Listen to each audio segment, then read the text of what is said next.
everyone, welcome back. And today we're luckily joined by the man from CBS Sports, one half of Morning Combat, and of course the great Showtime boxing analyst himself, the great Brian Campbell. Brian, thank you so much for joining us.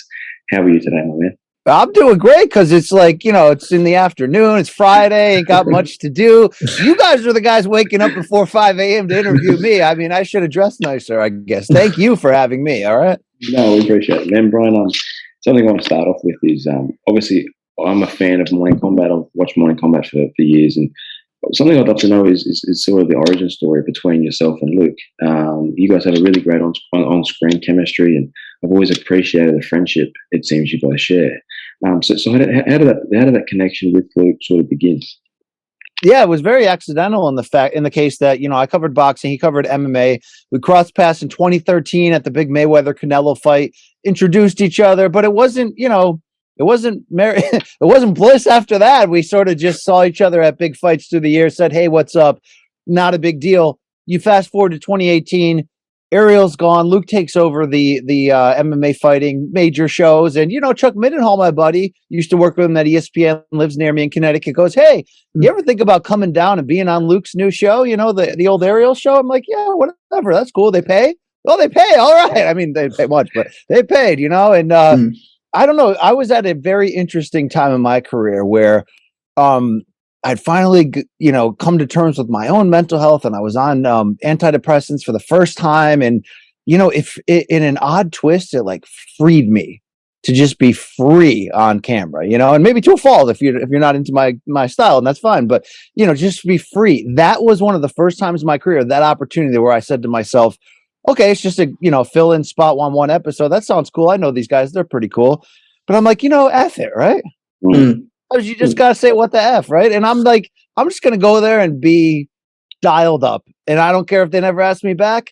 It's a trip to the city for a day. Something happened in that episode 200 of the MMA Beat where Luke and I just connected on air, and it was abrasive, and I think it was pretty magical. And, I didn't think much of it, and they called me back a few weeks later, and we did a couple more episodes. But I'd have to say, Luke and I started talking off camera, and he was looking for a new direction. He didn't think the Ariel replacement thing was really working out.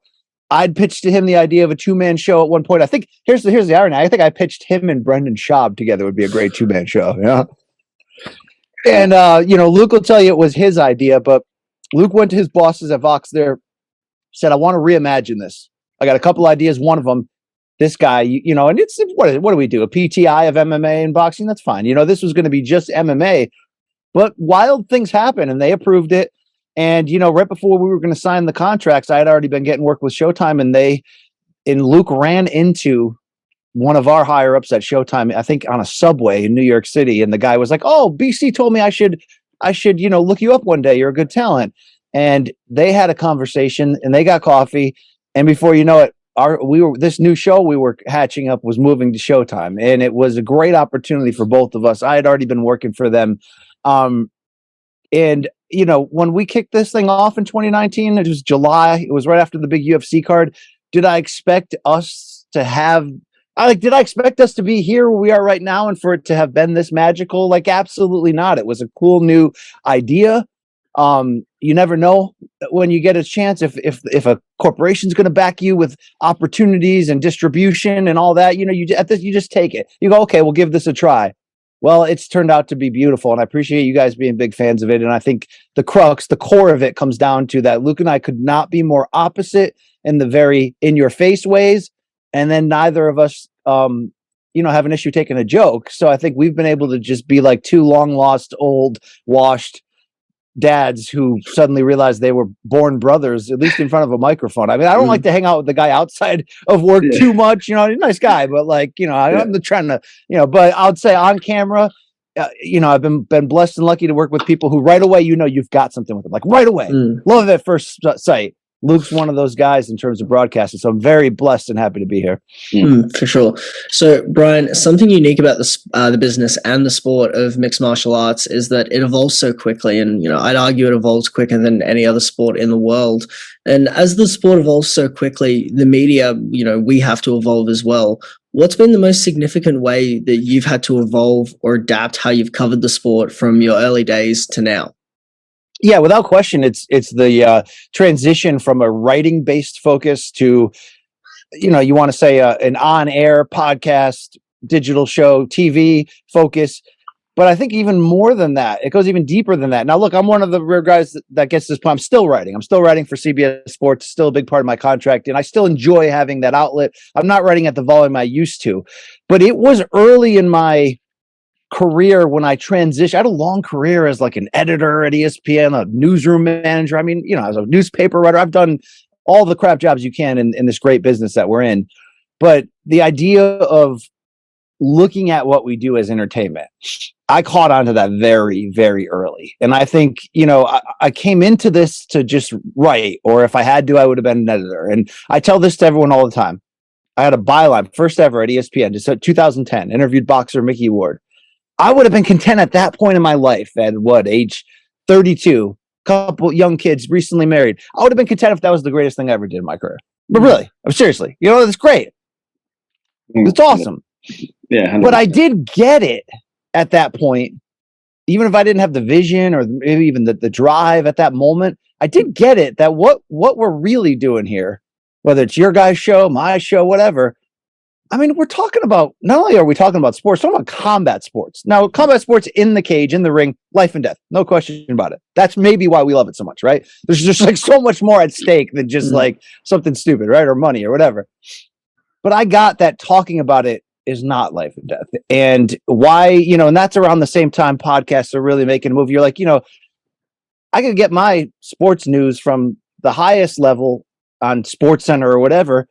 Or there just might be this podcast that I really like the way they talk about something that I really enjoy, and I think that's been an active change that I've changed along with the business, where I used to be writing centric, and then it opened up a new world, which is not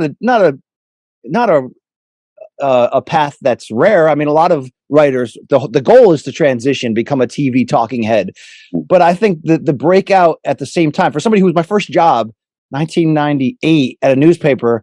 I was like a writer, and it's a paste up newspaper, which means you print out the stories, you put them on this thing, they take a picture of it, and that's the newspaper. And if you spelled something wrong, you got to print out one letter and glue it over the top. I mean, it's just like ridiculous. So I've been, old school in that regard. But during that stretch of my career, I mean, am I at 44, the last generation that didn't get a cell phone until after college, didn't have their internet, didn't have the internet until I was in my 20s. Like, yeah. So I guess but you had to adapt quick, and I adapted quick to the transitions into podcasting, into all these other opportunities. And each step of the way, did I have questions that I could make it and I could make money off of this and that anybody would hire me? Yeah, like we all do.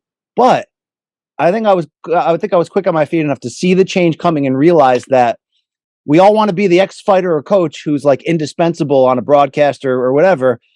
But you and me, if we bring something to the table in this digital age, man, we bring something to the table, and that's it. I mean, I don't care if the Paul brothers are entertaining or not. They get people to pay attention, and and this has become entertainment in your face. And it's been a long time to get here. And whether you're talking about the Sports Center host of the '90s or a Bill Simmons, there's a lot of people along the way that sort of helped change the course of what this business really is and where it's going. But you don't have to look further than sometimes the absurdities of a UFC press conference or weigh-in, when half the media there aren't even real media, they're personalities. And that's just where we're at. The name of the game is entertainment. And if you're not really understanding that, then you're probably a few steps behind at this point. Yeah, 100%. Brian, something I want to ask you, you've obviously talked about in previous interviews how at the age of 25 you had kind of hit rock bottom. And I think that's a message that can resonate so intensely with young men, especially our age, in that age demographic. How responsible was hitting those lows in your 20s? Forming that into the men that you would go on to become, a true staple in your May scene, which is a monumental accomplishment. Oh, I appreciate that. Yeah. I mean, every day I look at where I'm at and where I've been and be, thankful and thank God for sure. But yeah, that was a major quarter life crisis, I like to call it, like just transition in terms of what my true life values were, what I was really after. And it wasn't like, I turn things around and then the next day that the job of my life and the woman of my dreams and all these things are lining up, right? It's always been a work in progress, but getting to a certain point of trying to live your life on your own terms when maybe deep inside, those own terms aren't aren't the right path for you, or aren't the greatest use of your skills, or really are just you copping out, and maybe you're too afraid to live the life that you were destined to live. I've been there, I've absolutely been there.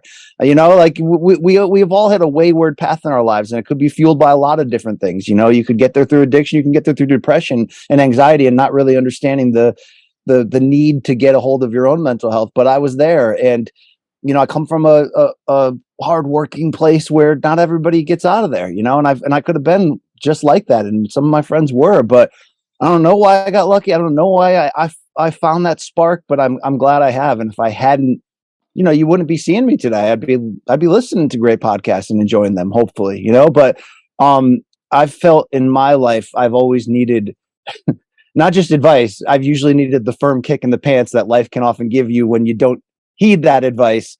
And I guess even though I'm considered in this business to have gotten a late start, better late than never, because there's so many sort of life confirmations now that this is where I was supposed to be all along. And it took a lot of hard years, and it took developing everything from confidence to a work ethic to learning how to actually have true vision in your life and planning for the future to get here. But I wouldn't have got here if I didn't drop out of college and try to do things my own way, and inevitably, sort of hit that same life wall that I think a lot of us hit at various points, where it's sort of like, what am I living for? What the hell am I doing? Nothing, and I guess I'm extremely lucky. I've been not only been able to come back from that and make a go of the best life I can, but in recent years, the opportunities I've been given, the chances I've taken in my career, it's all come together, and it's all paid off, and I'm very happy and blessed. Definitely. For sure. So, Brian, over the last couple of weeks, we've been asking a lot of our guests what their thoughts are on Islam Makhachev versus Charles Oliveira fight, purely because, it's such an interesting and intriguing matchup. And, we kind of just enjoy seeing where everyone's thoughts are on the fight. So where do your thoughts lie, and who do you think ultimately takes it? Yeah, that's we filmed for Morning Kombat. If you guys like the show, you've probably seen it. Pre-game preview, me, Luke Thomas, Chuck Mindenhall. We just filmed it. It's going to be coming out soon. And that was sort of the crux of the main question we kept coming back to, is like, this feels like a really great 50-50 fight. It also feels like the crossroads in the division's future of, the old guard, and Oliveira represents that, even though, like myself personally, he got this late start to find out how great he really can be. Or is that new guard about to take over? And it's not just Islam Makhachev, it's that young group behind him. It's certainly, you can frame it that way, or you can just frame it at its core as just an absolutely balls out badass matchup that I have no idea who's going to ultimately implement their style. It's such a great fight on paper that it's probably going to be a great fight in person, which means both guys will have their moments, and we'll find out who's the last man standing. And Oliveira seems to be very great at yielding other people's great moments, but stay standing, come back, and deliver his own. But who do I like at the end of the day? Because we all of us, fans, journalists, we got to ask ourselves when we look at this, what is your heart telling you? My heart telling me that Makhachev is coming on, and could you find parts of him up to this point to criticize? Despite the glossy win streak, has he really truly beaten enough guys to let us firmly believe that he has next? No, he hasn't. But the material that we've seen, what he comes from, meaning the team, the coaching, the background. Abdulmanap Nurmagomedov, RIP. Now Coach Habib in his corner. This guy's got the it that you need to be this dominant and to yield the pressure of being the next Habib. I mean, he's literally on the screen. He's got Habib over his shoulder. He's like, hey guys, here's the next Habib. I mean, whether you want to embrace that or not, it's not that Charles Oliveira isn't in the midst of something otherworldly impressive. Meaning, if he gets this victory, it's like, name another 5-fight stretch in UFC history, maybe outside of John Jones beginning with Shogun, right? Where somebody was just that impressive stretch of names where each time, you're not really sure, are they going to do it? That's got to catch up with Oliveira at some point. So if one of you gave me a 5-minute rant on why Charles is going to win, he's going to win dominantly, and the other guy gave me a 5-minute rant about Islam, I'd probably believe both of you at the same time, because it's that great of a fight. But I do believe that Charles can only pull this off for so long. And what this is being involved in these high, crazy, dramatic, danger-filled, violent fights, and, wiggle through and find a way somehow to pull it off. And this isn't the type of opponent, meaning Makhachev, who I think it'll be that same type of fight. It's not Justin Gaethje, it's not Dustin Poirier, it's not guys that inevitably are going to war. This may end up being the wrong opponent with the wrong style, the wrong demeanor, at the wrong time, meaning how many more times can you go to the well at the highest level and win as dramatic and take on that much danger as Oliveira's been doing. It's nothing that he's doing is lucky, but it's not easy. It's not easy. And for what we don't know about Makachev, it's big. But everything that we do know gives me confidence that if he's going to take that next step forward, as great as Oliveira is, he's also vulnerable. He's also has, everybody's got holes in their game. I'm feeling like this is going to be Islam's night, and this is the beginning of a new stretch. I'm not expecting him to get, match or exceed what Khabib did. In fact, he's already got a loss. They're different fighters. He may lose it in the first title defense, but I feel like he's coming on. And while you could get a Luke Thomas in here and give you exactly with statistics, the X and O's of why one guy will win over the other, anyone that's bet UFC from time to time knows that sometimes it goes in weird waves, and sometimes you got to follow that feeling. Who's stock, who's coming on, who's got more momentum. Sometimes that actually matters at the end. Obviously, in this case, they both do, but you just got to try to figure out with all the information in front of you, when a fight this great, good Lord, who's going to be the last guy there? If Makachev implements his game plan and is able to find success with it, even with Oliveira being the nastiest submission expert this game's seen, I like the direction that Islam is heading. 100%. Brian, I know you got a busy day. We got time for a few more questions for you. No, yeah, it's good. This is I'll stay here as long as you guys need. I don't know. Do you guys have coffee yet? They love coffee down there, right? We do. I made one yet, but I was making one after. Look, Brian, something we've asked previous guests is that this game is filled with some love and hate for the game. For example, you love a great fight, you love an absolute war between two guys, but you hate the fact that fans can forget fighters so quickly, especially after a loss. So, what is something that about the sport that maybe you don't like or would like to see changed moving forward? It's like the low hanging fruit of the headlines that has really circled MMA in the last couple of years, and that's like the fighter pay thing. And it's like you can overplay that a lot, as a talking head and go too far with it. Are the UFC fighters from really on all levels underpaid? Yes, compared to the success that promotion is having, compared with other team sports and the percentage payout, compared with boxing, which is broken and out of control, but you get paid at the highest level. But that's the truth. And I think that even plays into what you just said, which I think is an important point about sometimes forgetting the guys from just a generation and a half ago who maybe didn't turn into coaches or broadcasters and aren't in our face anymore. And sometimes it's easy to just be like, oh, they weren't that good. Let's not talk about them anymore. I think this plays into it. Somehow these guys need to be not only better rewarded for the damage they're willing to take to be great. And even if you're going to compare MMA and boxing, the one thing that right now MMA, specifically in the UFC, because of the control they have over boxing and will for until they lose this control, if it happens, is you're always getting the best fights, which means these fighters, when they get to the title level, when they win, when they put a couple title defenses together, they got to go through hell all the time for the most part to hang on to that.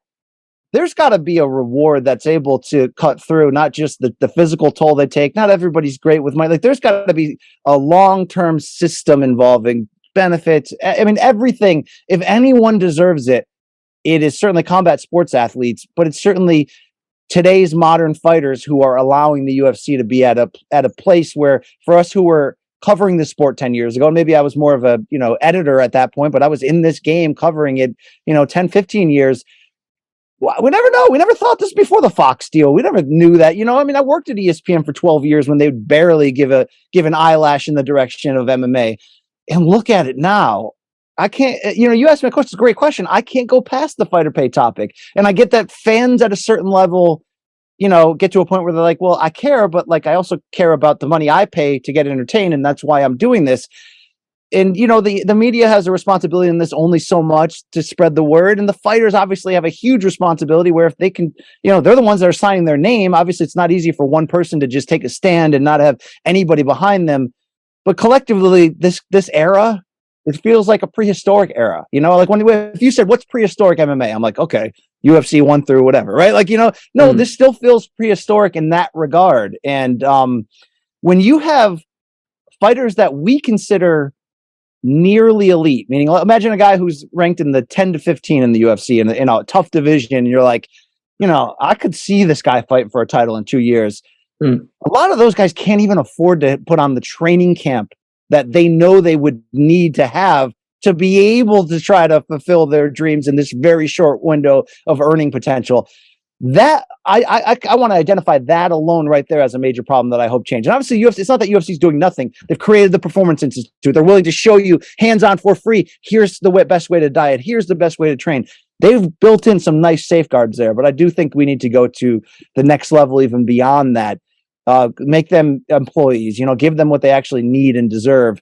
Because all gave some, but most of the time at the end of the day, these UFC elites, they gave all to be able to be in this position and try to maintain it. It always kicks me in the ass and reminds me, we've had a few of these, John Jones, GSP, Amanda Nunes. It's rare, but girls that can put together these win streaks and reigns.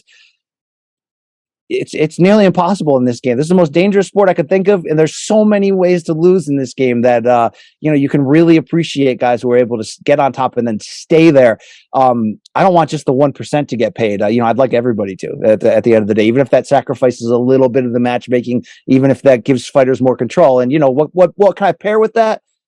You'd love to see Dana White and UFC brass publicly treat the fight like what's words at the end of the day, right? Well, if your boss is shitting on you publicly on a consistent basis, it's going to affect your long-term marketing potential. Like it just is. You'd certainly like to see a better relationship, media too, with whoever is on top, and right now that's the UFC and Dana White for sure. Yeah, for sure. So Brian, look, the success of Morning Combat is quite extraordinary, especially since you guys took over really the MMA media scene in such a small amount of time, with you and Luke winning the best MMA program in 2021.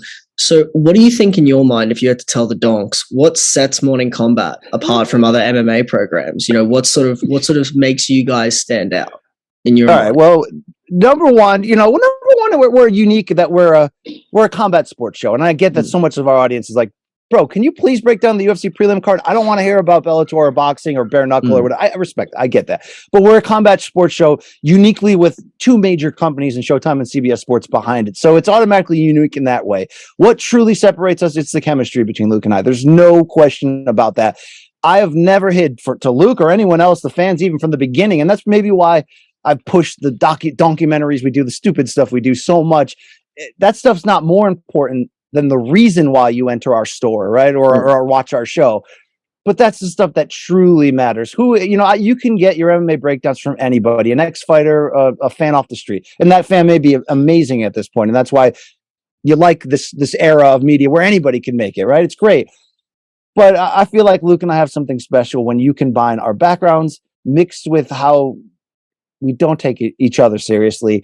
I try to always stay at odds with Luke, especially on the air, because I feel like that's the missing link. That's the true edge between us. We're naturally different. We come from different sports. We have different core beliefs on a lot of things.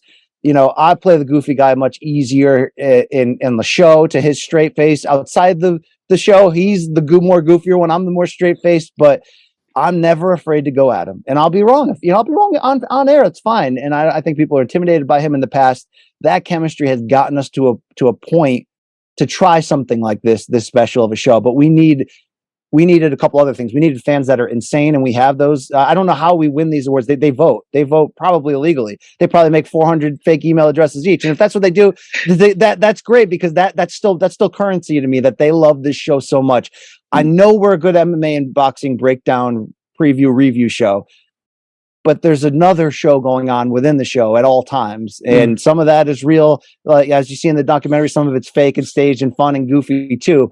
But I've never backed down from letting everyone know that sitcom that we're making within the show, to me, that's the reason why people watch. And I might be wrong. Like, maybe you could do a poll and tell me, no, BC, here's the facts. 85% of the people watch your show because they like Luke better than you and they like the UFC. And that could be it at the end of the day. And they could be like, BC, get your stupid shit off the screen.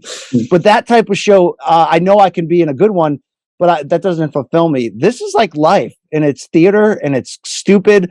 And we've been lucky from the beginning. We started with Showtime. They didn't have many rules censorship wise. In fact, they sometimes pushed us in the direction to be more outrageous. They also have allowed us to think up stupid ideas, give us the resources to execute them the next day. So what separates us? I could say the shoulder content, the docs, all the weird stuff we do.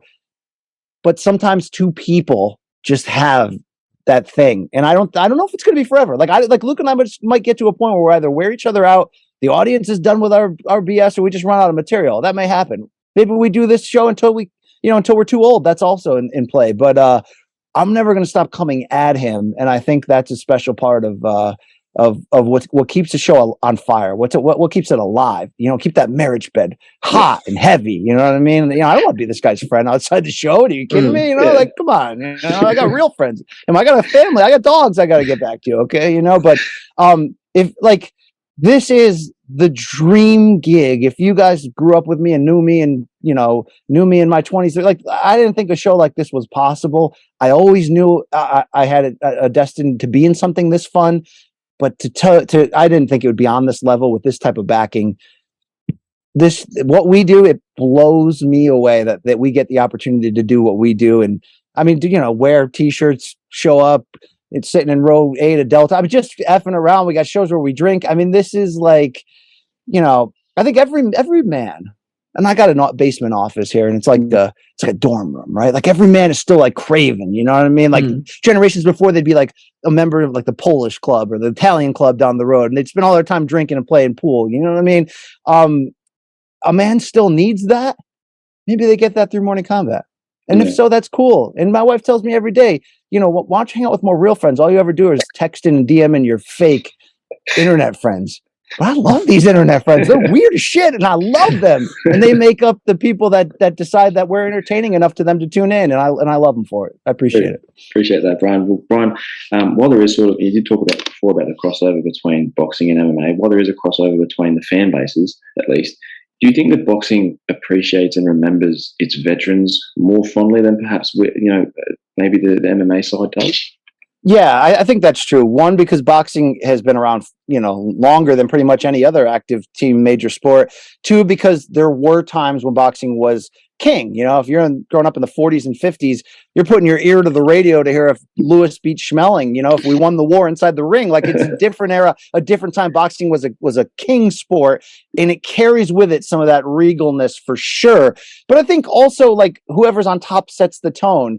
And one, most of these promotions haven't had a long history because the sport's only 30 years old at the super highest level. And two, to be fair, politically, the team running the UFC now, meaning either the Fertittas before them or now Dana carrying on the tradition, they didn't start the UFC. They didn't hatch this idea. And I don't think they've always been overwhelmingly embracive of the SEG era before them, which kicked off the first, 9 years of this sport. And obviously it looked different back then to what it is now and the regulation and all that. But I think it's taken UFC a while to want. They put a couple of those guys in the Hall of Fame and gave them a chance to speak and all that. But let's wait 10 more years from now and see what the UFC does with their true golden era heroes. And that's, Liddell through Rousey, Lesnar, McGregor, Anderson, on and on, GSP. If those guys get, I think sometimes too often the head brass is at war with people. That's why Randy Couture has not really gotten the full, like, we love you. He obviously works for a competitor, but I think that all plays into it. But let's give MMA time. I mean, that rant I gave you about the fighter pay thing, it might be a moot point in 5 years. Like we might be like, hey, remember those days? Remember those days when they didn't wear face masks in football? I don't, but somebody was watching back then. So yeah, there's your answer. Yeah, for sure. Well, look, Brian, last question from us, and we really appreciate you giving us some time. But look, so Josh and I, we're just two guys that are really looking to sort of succeed and reach some heights in this MMA media game. And so to sort of end our interview off, we want to sort of circle back and ask you, what drew you into the sport and sort of led you down the path of wanting to become a writer and a journalist in MMA, especially back in the days when, it was kind of seen as the black sheep of the sporting family. It was seen as human cockfighting and, kind of seen along the lines of that. Yeah, it's a weird story in the sense that like boxing was maybe the first sport I ever watched and kind of cared about. My grandfather watched it. Wasn't a lot of, my dad wasn't a sports fan, but the rare times he would watch would usually be a big fight, a big moment. My dad got the pay-per-view for Leonard Hagler 1987. Like I was 8 years old. That was like a monumental moment. My dad doesn't watch sports. This fight so I had that fight love in me. I was a big pro wrestling fan in the 80s, loved the Rocky movies, all that stuff. When the UFC launched, I was in high school. We had the illegal cable box. Suddenly my dad and I, who again, like we didn't watch sports together ever, but then Tyson gets out of jail in the mid 90s, just as the UFC's taken off. And those two things were putting me and my dad staying up late at night watching it. Right. So it was in me. I was that kid in school growing up who'd always fantasize, what about that tough kid against that that stoner from one grade up, or that like, what about if they fought when there was rumors of a fight in school? I'd always be the first one to run over there and get a front row seat. And sometimes you'd be disgusted afterwards, want to throw up because you just watched a kid get pummeled. But it was like I was always maybe in awe of people that had the lack of fear to be that bold and that brave, and that led me, and I've always loved sports. I've got into sports writing while still in high school. I was at ESPN for a long time before I could figure out what I really wanted to do, but it always turned me back to the fights. And there was a point, where I was way more boxing than MMA. In fact, I remember when I interviewed for the ESPN boxing editor job in like 2007, they were like, what do you think the future of MMA is going to be? Because that may be part of your job down the line if you get this job. And I remember saying at that point, I don't think it's ever going to get to where boxing is. Turns out I was wrong on that one. But, being at ESPN, identifying a path down combat sports, while I was heavier in boxing, I was an MMA editor. I worked on MMA Live, that show that ESPN did. That was the first time ESPN really started to take it seriously. It all just felt natural. And at times I maybe, used opportunities in MMA to get me further in the business, but I also love the sport. And I have been watching since UFC 3. And at the end of the day, boxing and MMA are so different. And I prefer either one in different situations, right? Like, you're telling me you're going to put the best boxing match against the best MMA match, I'm going to be at the boxing match. It's going to be amazing, right? But MMA delivers on a crazy level, but they both speak to me the same way. And it's weird. It's like everybody's into the sport at the end of the day for one reason. And then they end up growing and loving it for all. But to some people, it's just violence, right? Or some people have a fighting background, and like a Luke Thomas who can appreciate it and can explain it. They love the science of it. I used to do some boxing sparring. You quickly develop the love for the science of it. I get that. Other people just love the craziness or the pomp and circumstance. I love that feeling. It's just like being in school when, there's a fight is about to break out in 10 seconds. You see guys eyeing each other. You're like, holy shit, it just got dialed up in here. That's still real to me. Can you make a career off of that? I didn't think it was possible, but can I put a few words together? Yes. Can I identify trends? Yes. But what keeps me going? Why do I love this? The same reason why any fan would, because it's so real, the sport, the stakes, the damage, that it feels like it's something that's bigger than sport. It feels like, it's an easy mirror of the human struggle of like times in our life when we got up off the canvas, right? So it's easy to identify with that. But these athletes are heroes to me, and what they create are these magical moments that show what the human spirit is capable of. They do it through the lens of a fight, but we all have crazy major moments of truth in our lives at so many eras of our lives constantly. And you'd like to believe in every situation you'd be as brave as them, but I think they still show me what's possible.